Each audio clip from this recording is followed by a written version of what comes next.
Tampa, Florida. Let's see what we have here. There, we got 16 units. 16 units? Asking 3.1 million. Asking how much?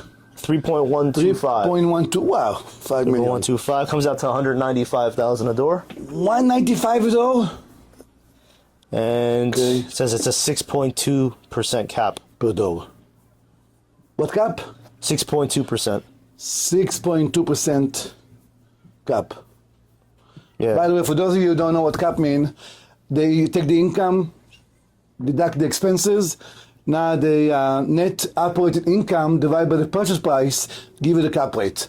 The higher the cap rate, the better and the sweeter the deal is. You want to be in the 6. 6 cap rate is a very, very good deal. I'm going to demonstrate. I don't even know this deal. I just saw it here. Joey mentioned it. I know this is overpriced. Shut it off. Joey, what is the average rent? So I'm looking actually at the rent roll. And by the way, when this goes live on YouTube, everybody's going to be able to see the deal because I'm screen recording. Looks like there's 16 units. We got here one unit. It looks like most of the units are $12.95. One's $14.25. $12.95 to how much? It looks like the average rent, I would say, is about $1,300. To $1,450. Average rent is how much?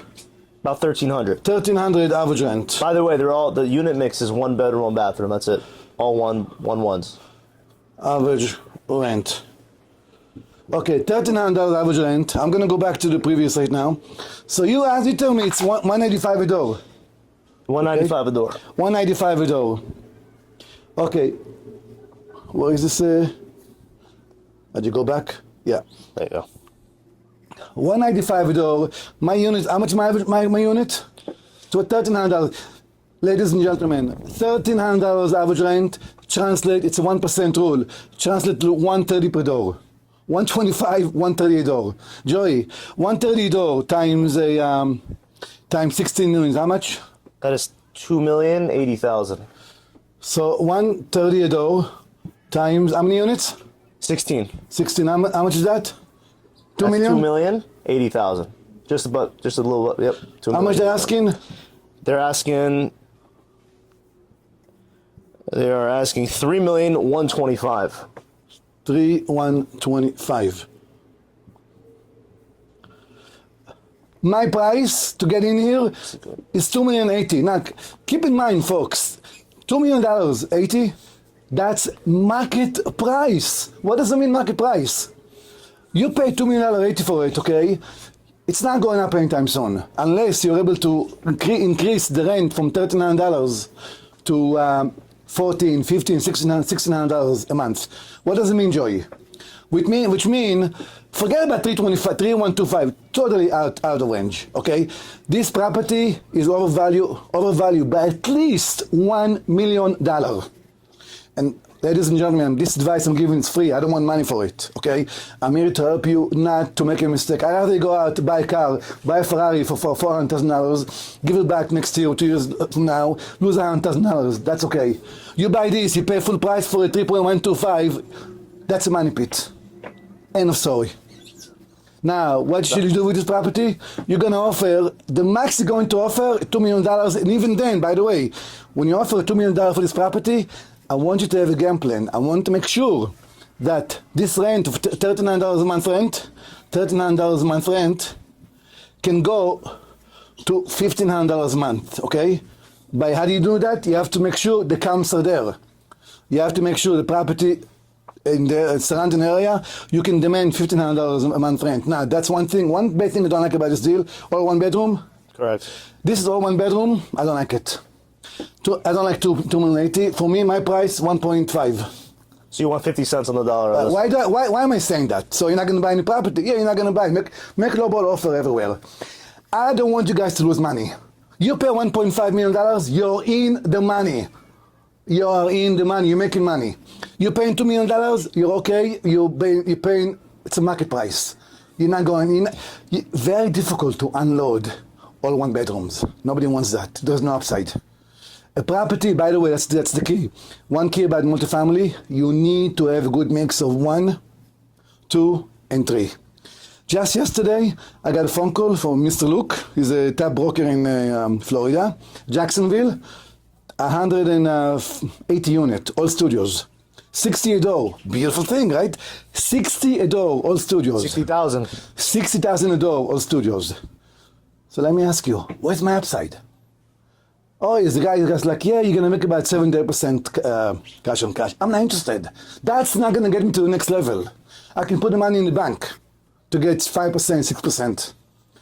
So your big thing is when you buy a deal, you look at the unit mix. I look at the unit mix. What you call the unit mix, you want to break down to 1, 2s, and 3s. I'm not sure what you don't want one of correct. one. You want a mix of everything. Why is that? Because of me? I don't care. What I like, it's not important. What's important is what the lender looking at and what the next potential buyer going to look for. I know what the next potential buyer is going to look for. They're not going to want to see studios. They're not going to want to see one bedroom. They want to see mixed use. So, it's kind of like, I want to give you an example, okay? This is a perfect example. Every year there is a fireworks, right? Macy's fireworks, right? Mm-hmm. July 4th. Do you know what happened the next day after the fireworks? What's that?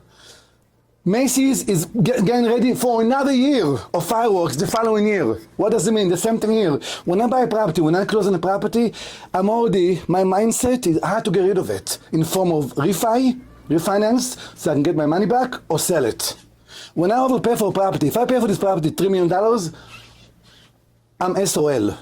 I'm absolutely SOL. This one is not going to $5 million anytime soon.